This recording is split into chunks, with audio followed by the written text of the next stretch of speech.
Yeah, you remember all those late nights. 기억하잖아 마지막일지도 몰라, baby, it's gonna be alright. I've been going on through my phone, yeah. 상관없게 알고 싶었어, yeah.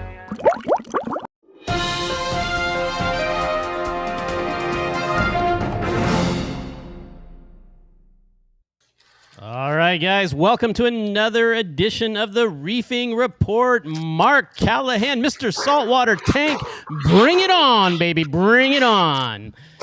Whew, man, we are home. We're here. Both of us are home. You're home. I'm home. We're back in our happy places in front of our reef tanks.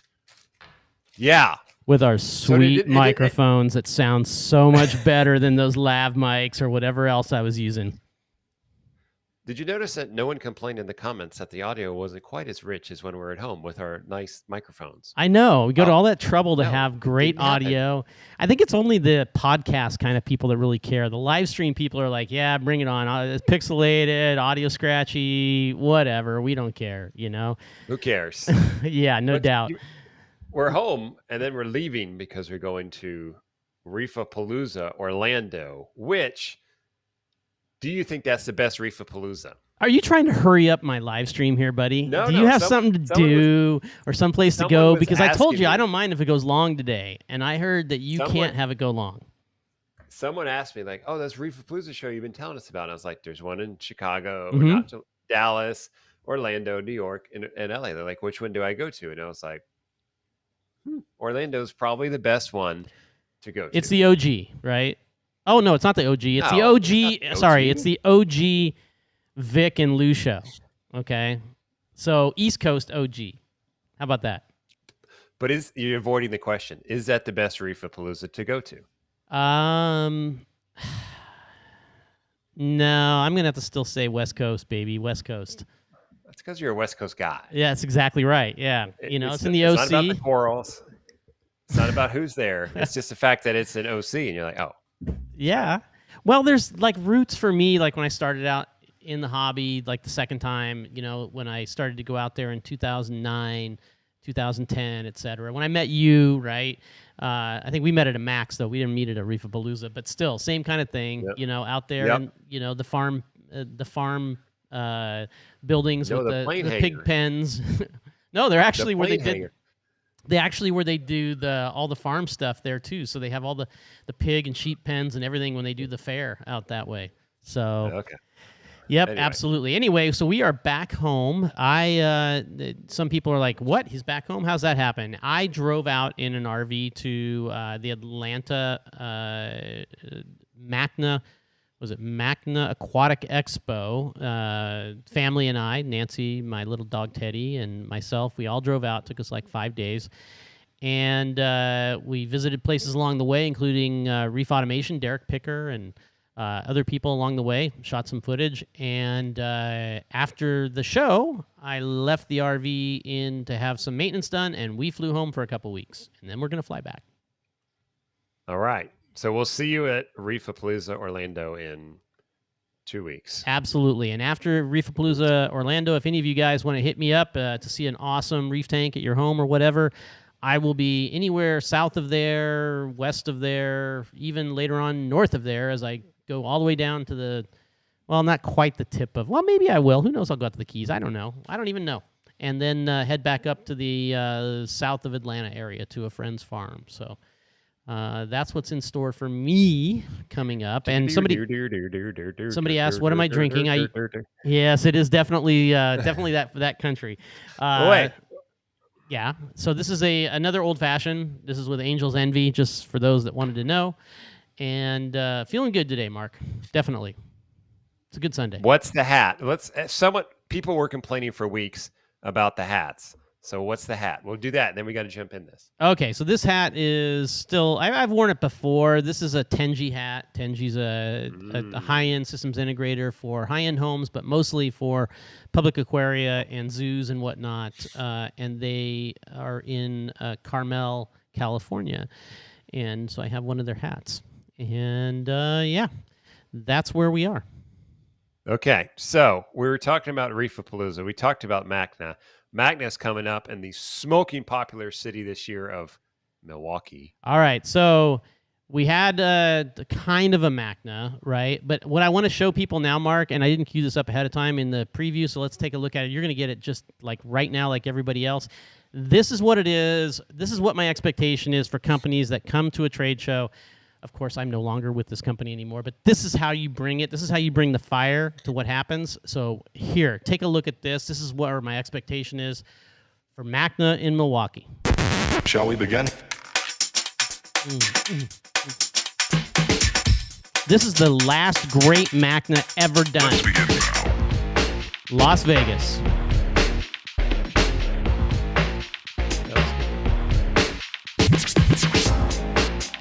LAX Aquarium came in, did the tank. Four-sided tank. Mark, you're speechless. Let's begin now. That's how it's supposed to look, right there. So how do you know Milwaukee's not going to look like that? I'm just telling, I'm setting the stage. This is what I want people to do, you know? This is what I want people to bring, okay? So we'll take a guess then, or a hypothesis. Is that what people are going to bring? I don't know. I don't know, because even when I did it with Neptune Systems, there wasn't too many companies that put that much attention into it, and they didn't bring display tanks, and they kind of like phoned it in much of the time. I mean, there's exceptions to that, but for the most part, it has been going downhill, and I want to see it. I want to see them bring it to... If I'm going to go to Milwaukee, of all places, the damn show better be hot, okay, with the WT, okay? And I want to see one of these, right? I want to see them. I want to go and attend a morning meetup, not have to be the one who puts it together. I want to go and attend one and have it be just insane. I want to have this kind of excitement, this kind of energy at the event, because that's what Macna gives, right? It's way different than Reefapalooza. Reefapalooza is a place where you go buy coral and meet up with a few people, but Macna is absolutely an event, and that's where our expectation is. And speakers and all kinds of things that you just don't get anywhere else. So, you know, I'm laying down the gauntlet to everybody, manufacturers, Macna themselves, all of that to make it happen. Okay, so we have to wait 4 months and see. We'll see. We'll see, man. They have plenty of time to plan now that the gauntlet has been thrown down. We'll leave it at that. Absolutely. And I'll tell you, the thing that I really like about Macna over Reefapalooza, I think they both have their space, but I'm not really happy that Reefapalooza decided that they don't have speakers really anymore, because I think there's room for that. I just think that they did not set it up the right way to have success with speakers, and they just kind of went with, you know, hey, let's do coral sales and whatnot. And I think there's really a place for that. There's a spot out there for that. And to say that they're not attended enough, and that's why we're going to get rid of them, which is one of the things I heard, means that you're just either not getting the right speakers, maybe you're getting the same old, maybe you don't have exciting enough content or topics. Because I'll tell you what, when Ryan from BRS spoke at Reefapalooza, there was standing room only. It was the most filled room I've ever seen. So I think both Macna as well as Reefapalooza, but since they're not doing speakers, it doesn't really matter, needs to stop bringing in the same old crap, okay? Let's be straight up honest about it, right? Let's get some controversial topics. Let's get some different people. You know, let's spin it up a little bit, you know? Oh, you are silent. Look at you. You don't believe me. I'm not disagreeing. I'm just thinking it's not gonna. I can hope. I can be a total downer on this and say, hey, it'll never happen, because it is Masna, and Masna always brings in the same 12 people into every conference. But if nobody talks about it and be straight and real about it, then it's not going to happen, right? Well, okay, if they care, but do they care? Oh, that's a little bit more damning of a statement there, buddy, than they don't have the same speakers. That means they don't give a crap. And I'm not going to go that far. I just think it's easy. It's a layup to always do. I'm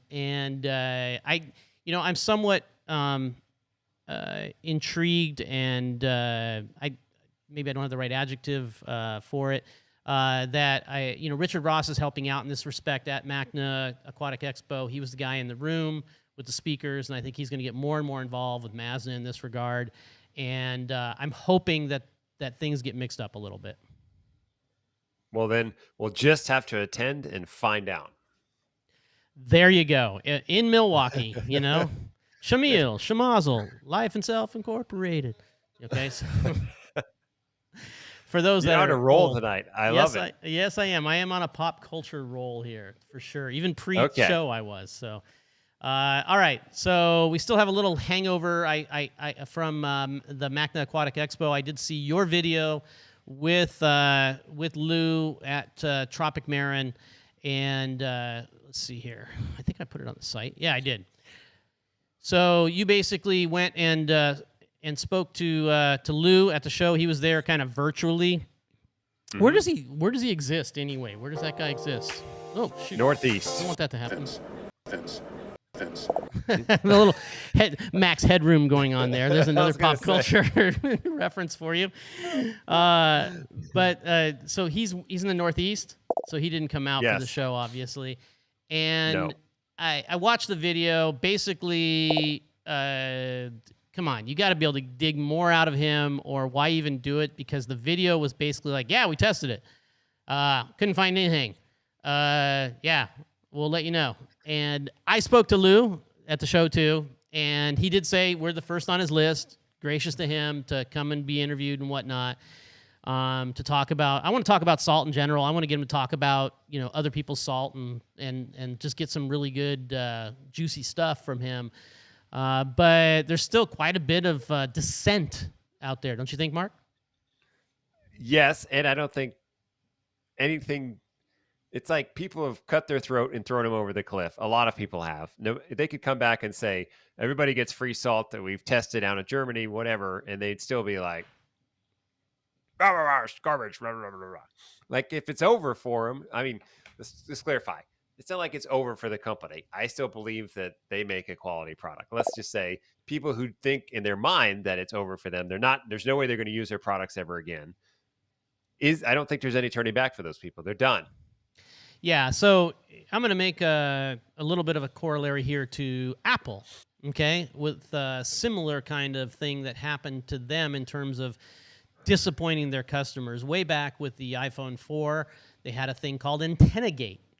And Apple, released a phone that if you held the phone up to your ear the way most normal people hold the phone, it basically attenuated the signal of the radio in there and make you not have quite the range that you should have on your phone. So the answer from them was not, hey, we're going to take back all your phones and send you all brand new phones. No, the answer from them was, we're going to give you a little rubber gasket to put around the outside and call it good. And that came straight from the man himself, Steve Jobs. So when I look at Lou out there at Tropic Marin, look, something happened with their salt. We don't know really what's up with it. It looked dirty in the things. Lots of people still ran it without problems. A very small percentage of people did have an issue, but regardless, every single one of them that had the words turkey on it, that was from 2021, they're taking back and trading out at a huge cost to them in dollars and cents and in their brand. And I know some people out there have had some losses on their tank, and they're attributing it to the particular salt. And I'm not going to say whether it's up or down, but it's certainly not universal in terms of what was happening with this particular salt. So, and the reasoning that was on that video that I saw that you spoke to him about is very interesting for some of those people, and certainly not all of them, which was, I used their salt, my corals looked horrible and had problems. I then did another water change of 20% with another salt, and everything got awesome. And that just does not hold up, because that means 4% of your water or whatever got changed out. And it doesn't quite make sense. I'm not saying people don't have an issue. I'm not saying it didn't cause certain people to have an issue. I'm not saying that there isn't some sort of interaction that happened with whatever's in their salt and what might be in your tank. But what I do know is that in terms of how many buckets of salt were sold, it's a small number. Mark, go for it. I'm with you. That just, I think I'll have to dig this up. I think Randy Holmes Farley wrote an article similar, but he was talking about how, dilution, doing a water change and diluting pollutants in your tank doesn't make sense because it's such a small amount. And like, look, if your alkalinity was 8 and you're trying to get it to 9 and you only did a 20% water change, the incoming alkalinity of the salt that you're using would have to be like 15 to make any change. It's just averages, right? And it just doesn't make sense. So that definitely resonated with me in the video. Like, that part doesn't add up. And we all know there's so many things going on in our tank. We'll probably never know the truth. Yeah, it's super hard to say. And I will say that when it comes to all the other manufacturers of products out there, I've yet to see any company have an issue and handle it as straightforward, as transparent, and also have a remedy in such an amazing way. Now, granted, they're having issue with supply, which is obvious. It's not ideal, the entire situation that they're in, but they're not running, they're not hiding, they're not doing all of these things. So, we'll see. We'll hopefully have Lou on here in the not-too-distant future, and we can really dig in and discuss it. And true, I agree 100%. The funny thing is, kind of at the same time, similar time, very closely ago, the whole Vibrant thing, which was handled completely differently, like other spectrum of how not to do things. Yeah. And this thing has spiraled, right? Spiraled down the drain. So the Vibrant issue is interesting, and it has a lot of different takes on it, right? Because, I've spoken to a lot of people, industry people, some of the top most key industry people on this particular topic.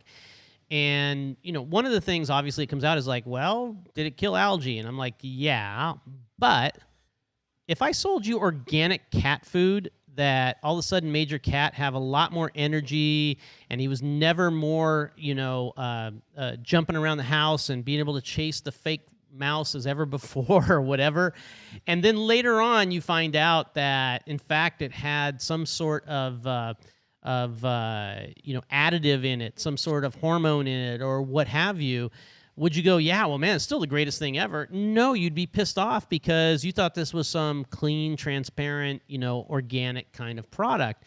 So I get where people are coming from. Some of them who are like, dude, you put this in there, the bubble algae went away. Nothing else kills bubble algae like this. And there's that group of people. But the fact is that this has just been one after another kind of like obfuscation. And one thing for certain is that they're not only are they not coming forward completely on this online, they are also not offering, hey, we're going to credit you back for every bottle of Vibrant that you produced back to us, like the Tropic Marin guys are. So there's that. And then it just gets worse because Reef to Reef even just booted them off. Okay. See ya. That means that, in my opinion, probably Dave even has a little bit more info, or he just had enough, or Randy Holmes Farley gave him a ultimatum to Dave. I have no idea. But definitely this is devolved, and we reported last week, I think, that the what is it right here? EPA shows up to inspect. So that actual thread now, okay, is if you go to the last one is, let's see, let's pull it up here, 62, which is interesting. The last one in the thread is this comment, I believe. Oh, maybe it's not on this one. Oh, it's on the other one. Sorry. It's on the other one that you linked to, Mark. Reef to Reef. Here it is. Now it goes to the point of Dave going, hey, Reef to Reef has chosen to suspend the sponsorship, and by the way, we're closing this thread. So, I mean, that is it, right? So we shall see what happens, but I think this one you can put the last nail in that coffin, and you probably won't hear from this company ever again. So you think we'll ever get, because last week we talked about how I think the EPA showed up to inspect them. You think we'll ever get the story on that? I don't think we'll ever get the full story because it would require somebody from the outside. I don't think Jeff, who owns the UWC, is going to come out and like transparently tell us what happened. And I don't know the EPA publishes all that stuff or not. Maybe they do. Maybe some of you guys can comment on that. But again, the stuff worked, but we need a level of transparency when we're talking about stuff. Look, some people want to dose stump, stump killer. Anything. Okay. But we know it's stump killer, right? I mean, so yeah. I mean, you know what you're putting in your tank. Yeah, I'm using water softener potassium, okay, in my tank, okay? I know what it is, okay? So if it kills my whole tank, I know what I was doing, okay? So anyway, that's the Vibrant thing, and I think it's it should be, but both the Tropic Marin as well as the Vibrant issue should be something that any company should study and look at the social media response to both and use that as an indication of how to, conduct your business going forward when you have issues such as this. Absolutely. Exactly. Yeah, 100%. Amen. Okay. Now, while we're talking about big news stuff, the other big news thing that's been going on for a while, which we've been talking about on the Reefing Report, is the whole Lacey Act amendment to the Competes Act, which has now been changed because yes. If you all are not on this at all, we have a whole section on the Reefing Report. Get yourself up to speed.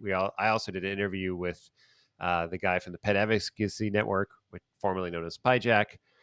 They've changed their name, by the way, Terrence. That's what I wanted to know. Yeah, tell me about that, because I was a little bit confused because I recognized his face from MACNA back in 2019, but I did not recognize the name of the company. So it's no longer PJAC. It's actually, because PJAC is the Pet Industry Joint Advisory Council. Okay, so that's like cat, dog, everything, right? And then they have an aquatic pets section that he headed up. So now he has a brand new name so that it's easier to support sending money to them, because you won't think that you're sending it for dog and cat. I would imagine that's the reason, right? I did not ask him why they changed their name. I was more interested in what his take was on with the whole Competes Act. Now that it's in Senate reconciliation, they have a committee, which he was talking about. And they did a really good job of breaking it down. He also made a good point that the Republicans have tried to forward this, the Democrats have tried to forward this, so it's all over on both sides. Yeah, so where he is a little bit wrong there, and I'm not going to get completely political here, is that the real origin that he neglected to mention, in my opinion, from the research I've done, and only from my own research, and I can't remember the gentleman's name, out of Hawaii, okay? It all goes back to Hawaii. Why? He worked with Marco Rubio, and as I think I said in a previous show, if you look at his donor list compared to Marco Rubio's donor list, it is full of, Earth Protect and the Earth Defense Fund and all of these particular groups, as well as being in Hawaii, and we know how they like all of the ornamental fish business. So my intuition on this is, depending on where your political world falls, you're going to either push this on Marco Rubio or on somebody else. In the end, it does not matter, because as he said, there are people lining up on both sides of the aisle, but there are way more people lining up on the left side of the aisle. I'm just telling you, it absolutely is the case. And it is going now from, as he said in his video, it's going now into reconciliation, where they're going to have a committee where they'll go in and they'll basically say, okay, this part from the Senate bill that we did is going to go in, this part from the House bill is going to go in, and they try to come up with a reconciled version that will get enough votes to pass. And he said that the likelihood is that it won't be left in there, and for a myriad of reasons, not the least of which is just managing this thing is an absolute nightmare, especially with interstate commerce and the federales. It's, as we've said many times on this program, it's likely not going to get in there, but he does have, and so does the what do you call it, the reptile guys. I can't remember the name of their association. They have a website you can go to and put in your info and get letters sent. And the most important letters are going to come up soon when it goes into committee, because those letters will go directly to committee members and will have the biggest effect as to what stays or goes in the bill as it gets put together for the final vote.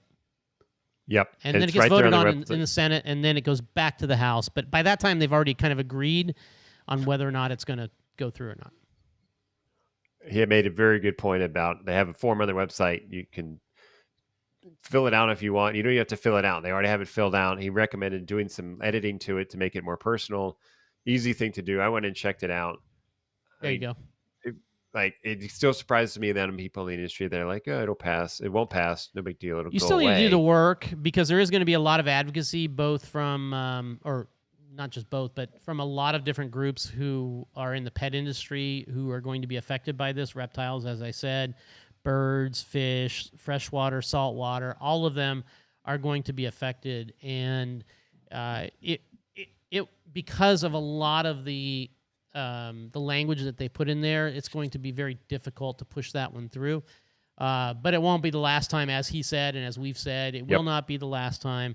And I think we might have spoken last week, maybe we didn't. The real answer, I had an interview with the guys from Biota at the MACNA Aquatic Experience. What is that thing? Aquatic Expo? Expo. Mini MACNA, whatever it is.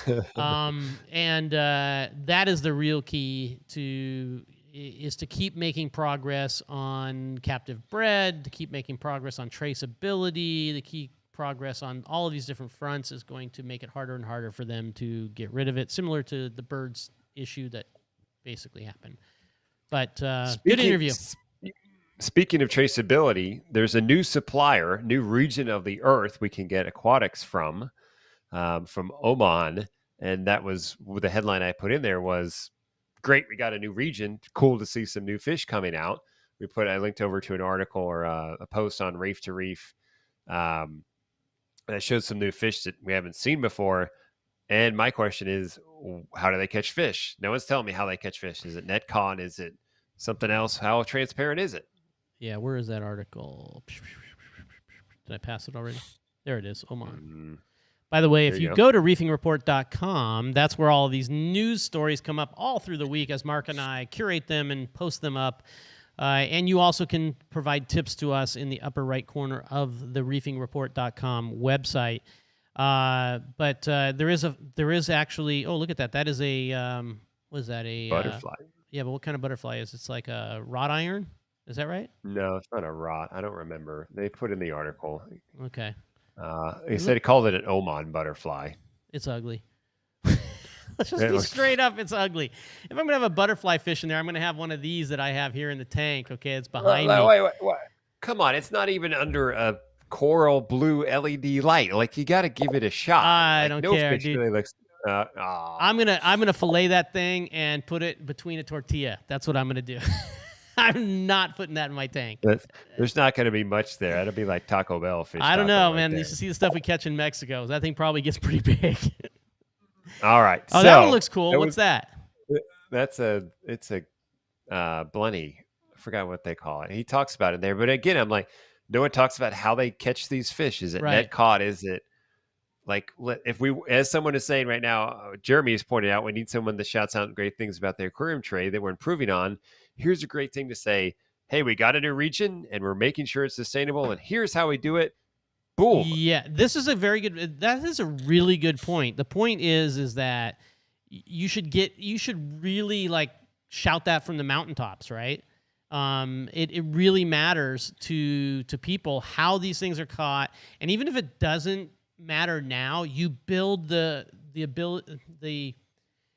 environment where people start thinking that it matters. Even people that never thought about it mattering before, now it becomes a thing, right? That's marketing 101, right? I mean, you're creating that as a thing that people need to attend to. So, you know what? I need threads with more pictures, dude. Come on. Well, seriously, Cohen, he'll have more fish that they collect. It'll happen. Come on, Eric. Bring out some photos. It'll go. Yeah. Oman. All right. Where is Oman? That's in the Persian Gulf, right? By UAE. Yes, over by UAE, where they have really salty water. So there's no coral, they told me. Yeah, when I was there. So we talked about there's, that fish maybe didn't look as good as it is because it's not under a coral LED light. You said that. I There's didn't. a new, you were like, oh, it doesn't look that good. I'm like, well, look, it's not going to look that great because it's not under these type of lights when you're looking at it. So anyway, Okay. that being said, there's a new LED strip light out, which you think is a little interesting. Yes. So this one is raising some eyebrows in a few different areas. Okay. And I think we might circle back on this one later on. So strip lights are obviously not new. Strip lights became really in vogue with the Reef Bright stuff, right? With Tulio and whatnot. With the little mirrors in there that made it look like 3 LEDs instead of 1. And they work great. I still have some that I turn on late at night up on here on this tank, even though I have the skies over it. When it gets super late, the skies go off. I have a couple of those that come on and give me that real vibrating kind of purple, UV kind of color, right? Or maybe it's not UV. Who knows? Who cares?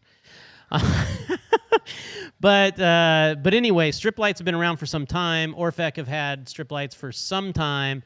It turns out that the Orfec lights and some others around the world all come from a company called Herify, okay, who build them obviously in China, right? And they have something called the Ladder series, and they have these LEDs that look very similar to, the Orfec ones, and also to this new brand of lights called the Quanta or the Quanta Pro. Now, the interesting drama around this is that the guys who basically, gave Neptune a hard time around the sky and started taking it apart and figuring out that, first it must have come from China, and then it was Philips that we just at Neptune put our name on, all of that stuff, and take out the middleman. Don't buy, from somebody who just brings stuff in from China when you can go just to China direct. These particular LEDs are also made at that China company. Now, with all due respect, they are obviously spec'd differently than the Orfec lights, and they're spec'd differently from stock lights that you can probably buy off of Alibaba or whatever for these Herifys, right? The fact is probably, if I know China correctly, if you knew what spectrum these LEDs were in each of these, and you decided you wanted to buy 100 of them, I bet they would, they would slightly tweak them in some way so they could sell them to you. And as Jake says in this article, they don't exactly tell you what the LEDs are that are in these particular lights. But the Instagram is Mahina Corals, I believe, is the Instagram that these come from, and Telegram and him have been working these out, and he's done, to his credit, they've got a great spectrum, and of course they, when you put them in an array, they give a great coverage on the tank, which is expected because they cover edge to edge, and so they're probably a great light. However, you are paying the man to get a little bit of profit off of this thing. And maybe in a group buy, you might be able to get them out of China yourself. So for what it's worth. So there you go. So then the question is, will it be at Interzoo? I don't know. I don't think it's going to be at Interzoo because it costs a lot of money to go to Interzoo.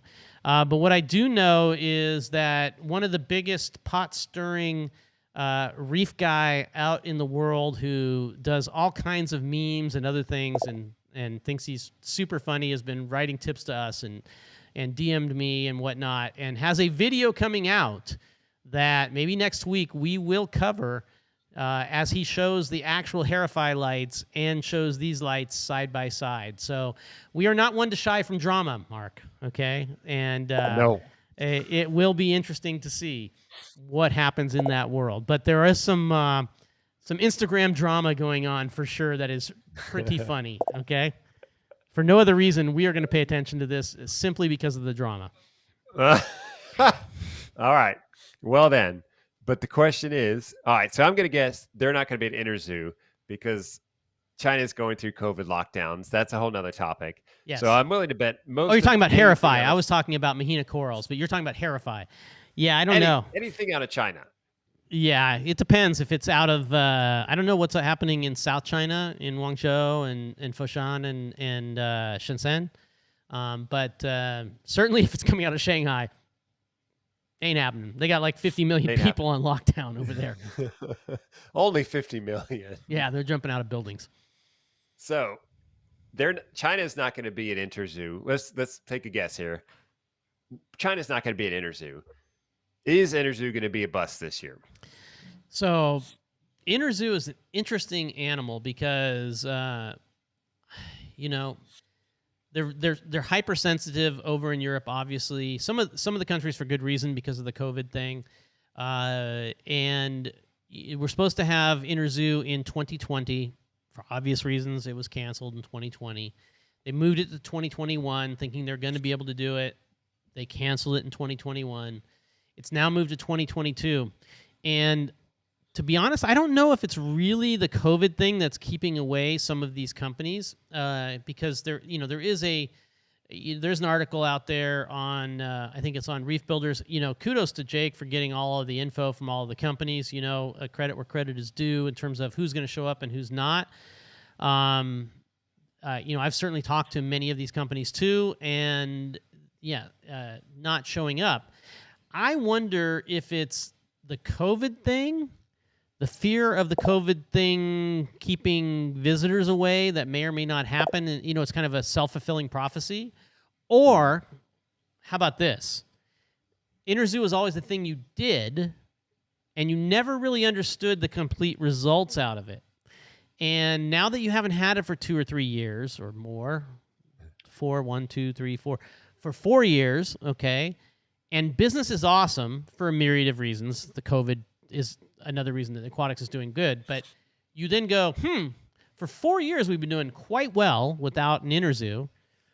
Why do we need to go drop 60 grand at Interzoo and have such a distraction to our business if things are going pretty good for us?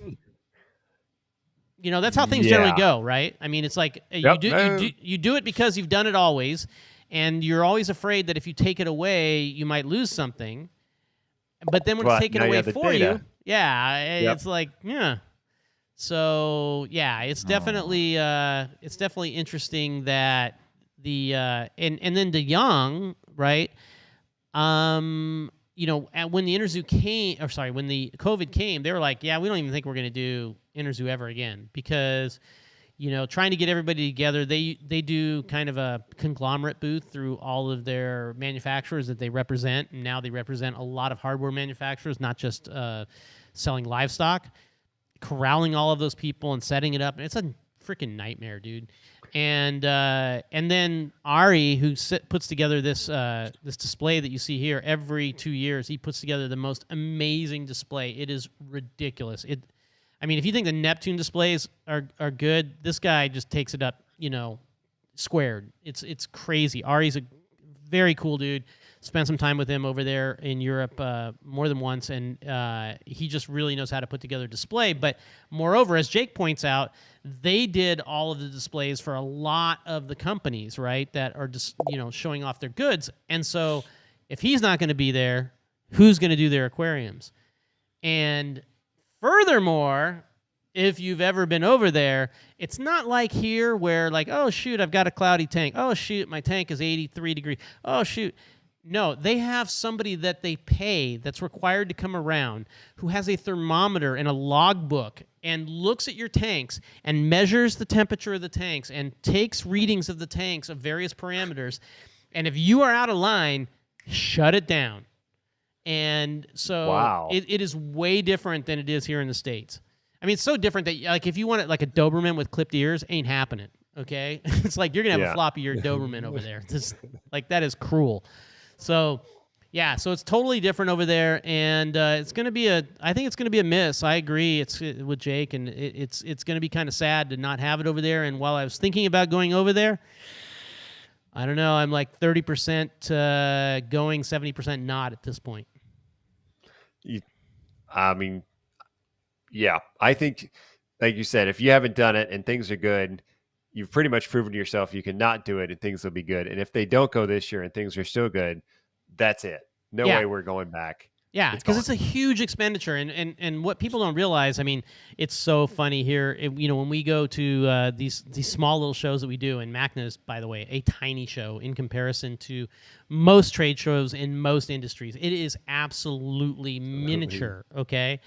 And Interzoo and CIPS in China as well, because of the fact that they have so much dog and cat money and big distributors and all of these companies, they can afford to do these giant booths, and it is real construction. It's like plywood and little rooms and second stories and full bars and all of these things. And so when they come to do these shows, it's big money, huge money. So yeah, I mean, if they can get away with not doing it, it's probably what's going to happen. Don't do it.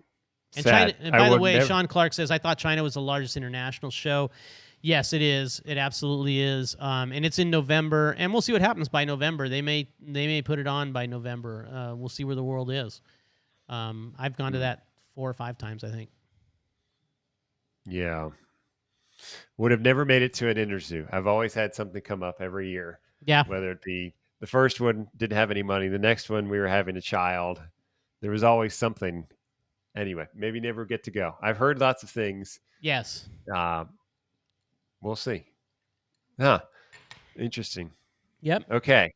So you put this thing up about 3D printed frag shipping doodads, which I remember very specifically at some point, I don't know, 4 or 5 years ago when you were still at Neptune, Jake made an article about how now 3D printing can help companies prototype stuff. And you were like, no. Well, okay. So there's a difference between prototyping like real complicated products and prototyping or making as Antonio does for VCA products for sale, where something, the tolerances don't matter as much, okay, or the finish doesn't matter as much. And this happens to be one of those cases where the finish doesn't really matter that much. It's the actual function that matters, right? And I can't believe it took this long for somebody to come up with this, as it is the coolest damn thing I've seen.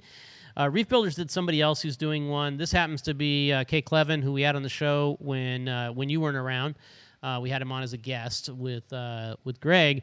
And these are little contraptions that you put inside your P-cups, or you put them inside bags. There's various ones that the frag plug actually locks into. And then when the frag plug locks into, let's see if I can get this bigger here. Let's see. There we go. Let's back it up here. Let's see if I can make this work. So basically what it is they come flat packed. You snap them out. You snap them together. And I haven't seen this from Antonio yet, which surprises me too, at VCA. These go into the cup, locks your frag plug in, and then they don't bounce around. Same thing in plastic bags. They have a version for that. How did this not occur already? All right. So look, we used to do some people would get like the 1 ounce plastic cups and not even foam, like the, anyway, like the plastic cups, like you might take a sauce home from like a to-go restaurant. Sure. Yes. With a lid, and they like punch a hole in it, and then they put the frag plug in there. Some companies were doing that, and they said they didn't feel like it made a difference in terms of survivability.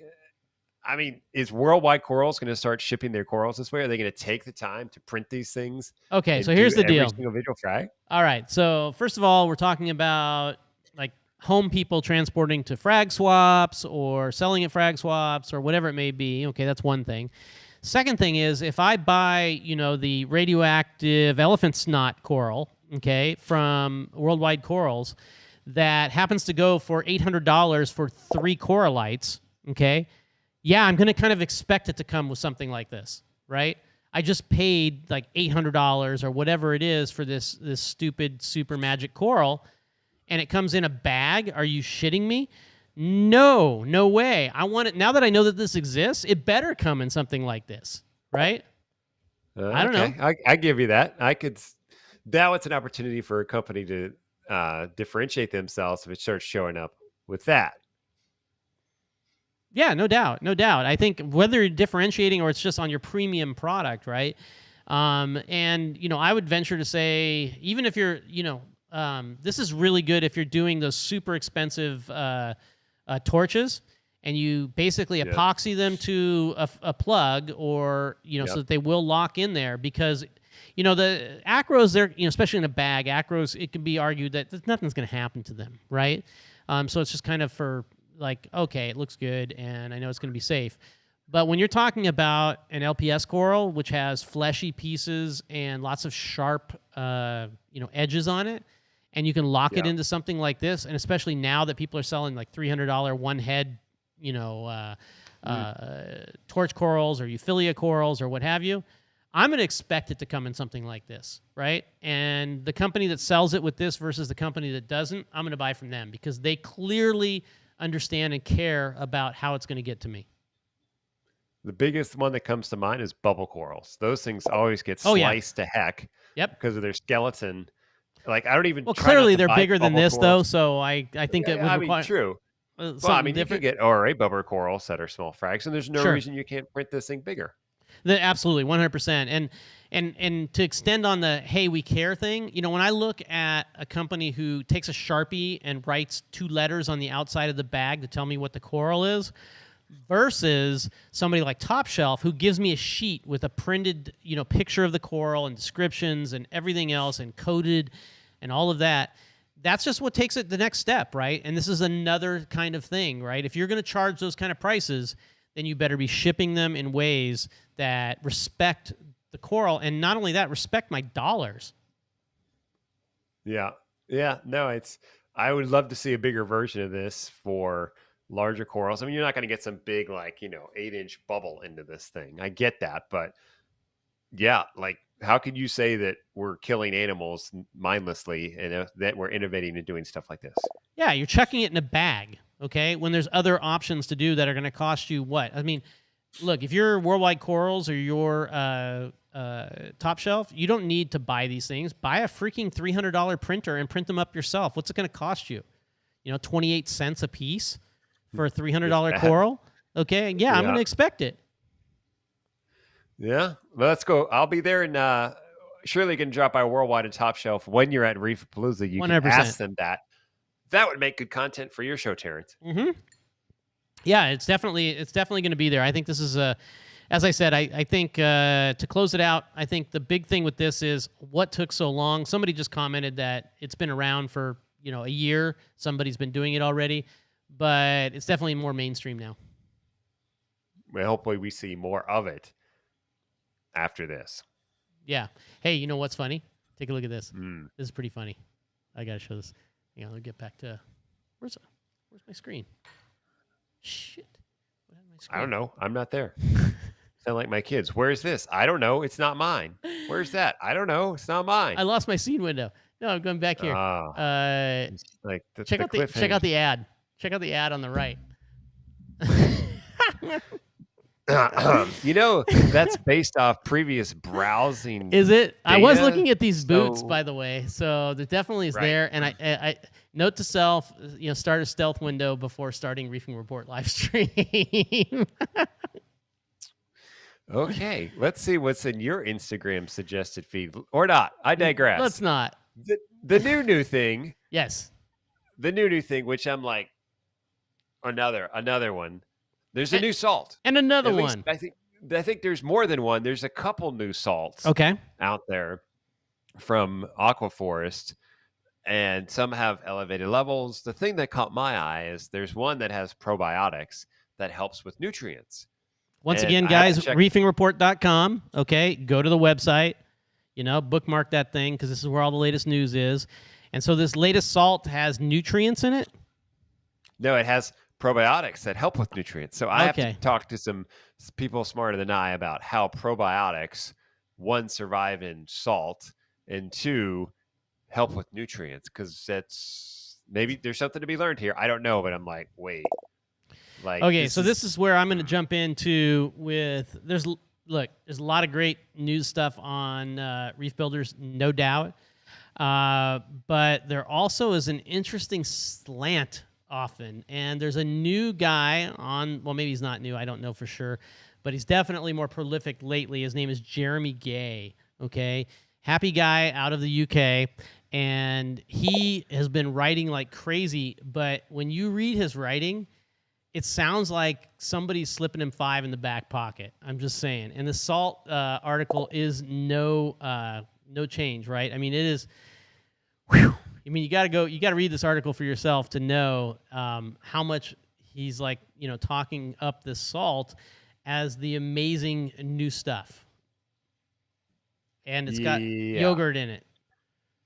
Yogurt. I mean, like, okay, companies have to differentiate, but it's like salt. Like, what's really going to make, I guess if you went after like one elevated level, that could be something. But like probiotics, like just. I mean, like, just read this. I'm going to read this paragraph for you, okay? Some reefers and retailers may question if this is too many and which one the average reefer with the average mixed reef should use. From experience, the powerful properties of probiotic salts are not for everyone and are best left to hardcore acro enthusiasts who choose to walk the tightrope and aim for ultra-low nutrients. Is that what you do, Mark? When you talk like that. No, I don't know. Sorry, well, I was just... Exactly. That was the other piece of that. I'm like, acro guys aim for ultra low nutrients. Like, yeah, if you're building a tank for like 3 months to show off on Instagram, maybe. No one talks about. Everyone talks about higher nutrients now. No one wants ultra low nutrients anymore. Right.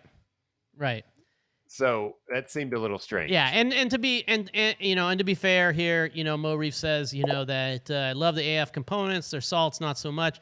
Yeah, I'm not here crapping on Aquaforest at all. I'm just laughing a little bit. If you read the article and keep kind of an open mind on it, you'll see exactly what I'm talking about. There's some interesting writing going on by Jeremy Gay over there at Reef Builders for sure. Yeah. For sure. And there's a lot of new stuff out there that he's been writing about, including a very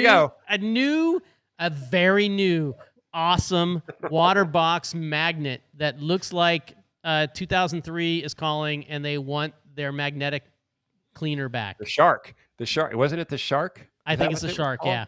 I think it was the shark, yeah. Everyone had one. Like, it was wood. So when you read this stuff, I mean, come on, I'm just totally... The Waterbox fam will be pleased with the latest branded release, an algae magnet made from Waterbox stamped beechwood on the outside and a floating design on the inside. The new magnetic cleaner comes in 2 sizes to cover every size and model of freshwater and marine water box aquaria. I mean, dude, if that's not like advertising hyperbole, I don't know what is. So, sorry, I'm giving him a hard time. I mean, I look at this and I'm like... Burnt squirrel! Sorry, it's a burnt squirrel alert here. Sorry. He's better. He was giving me a hard time earlier in the stream. You missed him. I did? Well, this one says, new water boxer briefs. Way to go, burnt squirrel. Way to live up to it, buddy. But why? I mean, I get the branding. Like, you have a water box tank, like... But like an algae scraper, like they did a really cool thing with like their tanks, with lids on them that you can get from Waterbox. Like, that's cool. Like, that's really thinking ahead. But like an algae, yeah, scraper, and not only that, it's got like this little dorky little plastic scraper in it, and it's a wood thing. It's like, seriously, we've passed this point in our evolution of scrapers. Hence, what we both got now, Mark, and it is a dream. I actually bought 2 of them for client builds. Yes. Works fantastic. Flipper. And so we are not sponsored by Flipper, just so you know. This is the real deal, what we use and what actually works, and we're getting $0 from Flipper for this. For real. I did get it for free. Works. Mark got it for free, so in all transparency. But I wouldn't use a shitty scraper on my tank for anything, okay? Yeah, I'm going to take like a $20,000 piece of glass in my house and scrape it with a crappy algae scraper. So, no. Yeah. I'm on a roll today, aren't I, Mark? I expected more on a water box. I got to say. I really did. Yeah, for sure. I mean, at least, pay to have somebody clone something newer in China and put your name on it, right? Maybe that's what they did. Well, no, it's the same old... it's beech. It's beechwood. Waterbox has been doing some really good stuff. I was just like, I mean, I guess it complements your Waterbox tank, but I'm like, give me something like make it Wi-Fi compatible, and it tells that your glass needs to be scraped. Wi-Fi compatible. You're funny, man. Wi-Fi compatible. Anyway, so now we have lots of people who are like, hey, Tunzi scraper. We were talking about the flipper scraper. We could almost do a whole segment on algae scrapers and are they the beef or not? That could be interesting. Well, hey, we'll what I want now is I want you guys out there, especially all of you guys that are always coming every week, Burnt Squirrel, Reefer Girl, all you guys, Reef KPR, Sean Clark, all you guys, Sid, give us some questions. So throw us a couple of questions because I don't want to close this down, and I think that was our last topic for the day. And Mark is pixelating for some reason. He must be losing throughput or something. But I'd like to get a couple of questions from you guys, and also let's give it up for our latest Patreons. I can't remember the gentleman's last name, but we had 2 of them today that subscribed to our Patreon. You can find it at the top of the site, right up there at the top. Let's zoom in, and oops, wrong place. Let's zoom in, and you can see. Let's see here. Boom, there it is. Right at the top, you can see you can subscribe to our YouTube channel. You can donate via Patreon. You can tip us off to the latest things out there that are happening in the reef keeping community, and you can go watch any of the live streams that you missed. If you want to donate like our awesome Patreons do, you can click on the donate, and it'll take you here, and you can donate to our Patreon, which gives you access to Mark and I personally, as well as our group on Facebook, where you can come out and get feedback from other Patreons, as well as us, or patrons, as well as Mark and I. All right. Any questions coming up? Oh, Rosano says, be careful with the flipper. The blade side scratched my glass. Well, Rosano, one of the things to be careful of with any scraper, and I'm not saying this happened to you in particular, if you keep it perpendicular to your glass or going left and right and don't try to rotate it, right, you will lessen that problem. Also, some of the early flippers had square-cornered scrapers on them, and those also created somewhat of an issue. And lastly, always pull the magnet away from your glass before you use it to let any kind of sand or other things that might have collected in there, snails or whatever that might be in there, even Asterina starfish or whatever, to inspect it, and then put it back and then start using it. So that's always a good suggestion on that. Or don't leave it in your tank at all. So Reef Girl says she'll join the Patreon if you say my name right. All right, Mark, give it a shot, man. Oh, well, are you scared, Terrence? Like, that's easy. It's Reef Girl. There you go. All right. You got to get the grrr in there. There you go. And I love the mask. She reminds me of Miss Incredibles from The Incredibles. Her little avatar. She has a mask. Very cool. So there you go. We got a new Patreon member. I'm very happy to announce. Thank you so much, Mark, for that. All right. So here's a question. Do you guys knock the snails off the glass if they're in the way of your screaming path? Absolutely. Those guys get jacked as soon as they're in the way. No. I do not do it head on. I kind of go from an edge and then kind of do a little, let me see if I can get it on here, a little thing, and then they just fall off the glass. You don't do that, Mark? No, because then depending on the type of snail, they can't right themselves and then they die. So I'm like, I work around them. And then usually you're from California. You've probably never had the experience of getting earthworms out of the earth by putting in a stake, a piece of wood, and rubbing it across the top. Have you had that experience? No, but I have had the experience of collecting night crawlers at night in Oregon as a kid, where you go out at night with a flashlight and they'll be laying out on the ground and you sneak up on them, okay? And you grab them and you hold on until they release. So that's what I know about that. But okay. We do have another question from Antonio at Vivid Creative Aquatics. Question, why do light manufacturers never add a pigtail closer to the light so it's easier to take the light down to clean it? Got an answer for you. So if you go back in time to the AI lights, AI used to have a connector for their light on the light itself for quite a number of years, actually, for a few different revisions. The reason I speculate somewhat that they don't do that any longer is having it above your tank gets it exposed to extra humidity, gets it exposed to salt spray, and these kinds of things, which lead it to create an oxidation in there. It might not completely rust out, but enough to create a little bit of impedance on that connector, which then heats it up, and then you have other issues with the light. And even if you did a 1 foot, kind of connection, you have that same problem. If you bring the connection down where all of the dry stuff is, like we did with the Sky, you have less problems with that happening. Who takes down their lights and cleans them? Well, yes, I was wondering if you were going to... Does anyone... Here, that's the next question. Does anyone on this stream take down their LED lights and clean them? Not halides, because you would burn yourself and have to go to the ER. But, you know, anyone takes down their LED lights and cleans them. I mean, I would bet that if your heat sink gets dirty, you grab the vacuum and you go. And yeah. So what's going to happen what's going to happen on the Sky is those two grills for the fan are going to get full of dust, and you just take a vacuum to them and suck that dust off of there. That's the best thing to do. Do not use an air can and blow it down inside. The second thing is that the lenses are going to get some kind of crud on them, and you just take a soft, microfiber towel and wipe them off, and you're done. That's it. That's all you got to do. There's nothing else you need to do. Now, if you have an open top tank where your lights show and you really care about how they look and everything, you probably can just wipe them down up there. There's no need to take them all the way down. But I'm not going to, criticize those people that do. No one, everyone's saying no. Yeah, exactly. Okay.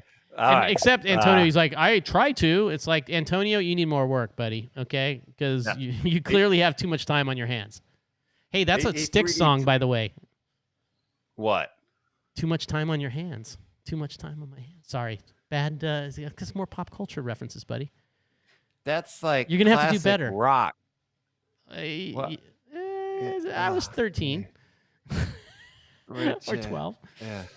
All right, so any other questions? You guys must have everything resolved on your aquariums. You don't have any questions about gear, nothing about the content that we discussed tonight. Man, Mark, we must have done just an amazing job.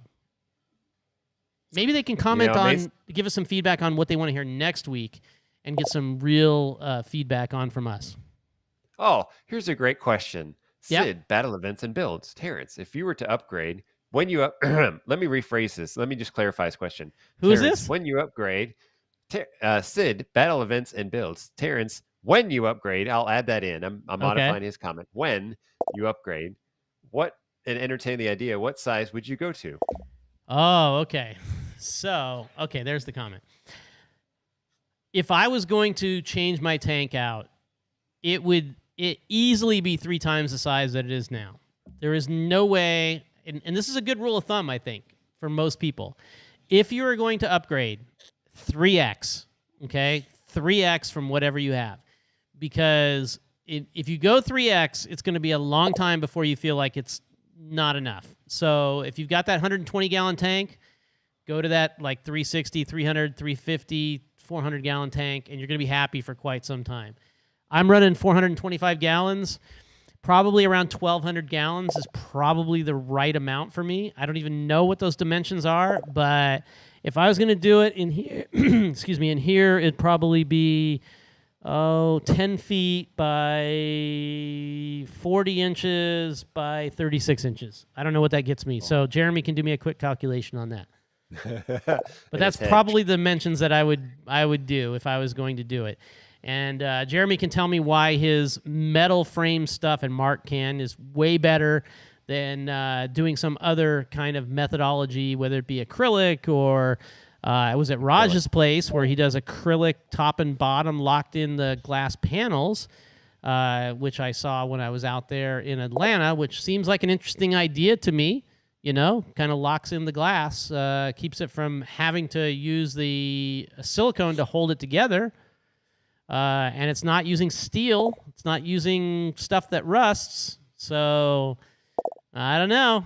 Somebody can argue that. So, Jeremy says that's only 750 gallons, 10 foot by 40 inches by 36 inches, only 750. See, I guess I don't have enough room to upgrade according to my standards, Mark, so I guess I'm going to have to stick with what I've got then. Or just move. Okay. All right. So we got... So I'm not going to mention it, but Mark just texted me something that Mark is too chicken to actually mention on the stream. He's going to take a drink so he can look like he... Speaking of drink, I have some... I have some fresh tequila that was given to me. I need to go. drink. All right. So with that, it's 8:03. We did run a little long. Mhm. Terrence there. All right. Terrence is happy. I'm almost With finished that, with my we're gonna wrap beverage. it up. I can get to my cherries now. Right here. You know, we've got those Luxardo cherries going, and we're ready to close this one out. So My ice cube melted in my water. How's There you go. that for Saturday? And yeah. I'm down to the All right. last little bit too. Look, this was an ice ball, and it's down to nothing. So I think we're done, Mark. Had a great show. Absolutely.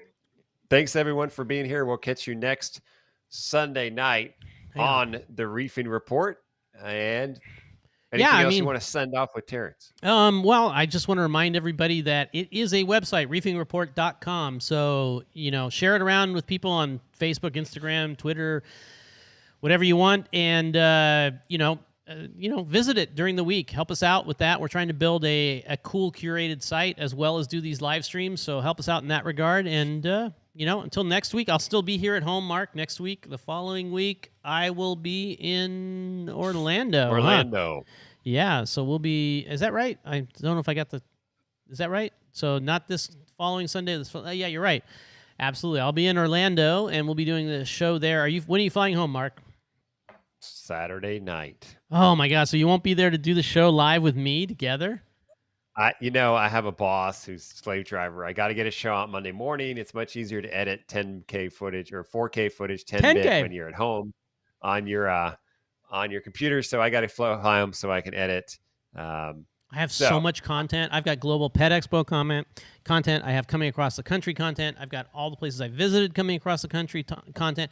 I've got MACNA Aquatic Expo content.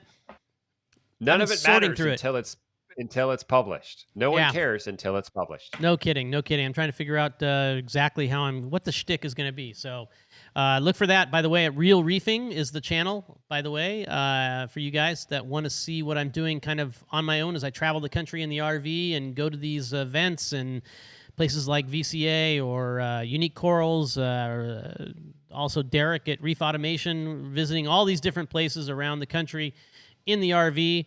Or you can go to RV for Freedom, that channel as well, if you just want to see the RV stuff. So that's it for today, Mark. We had a great show. Lots of people. Thank you all for joining us. If you want to support us, do the Patreon on our site. Until next time, it's the Reefing Report.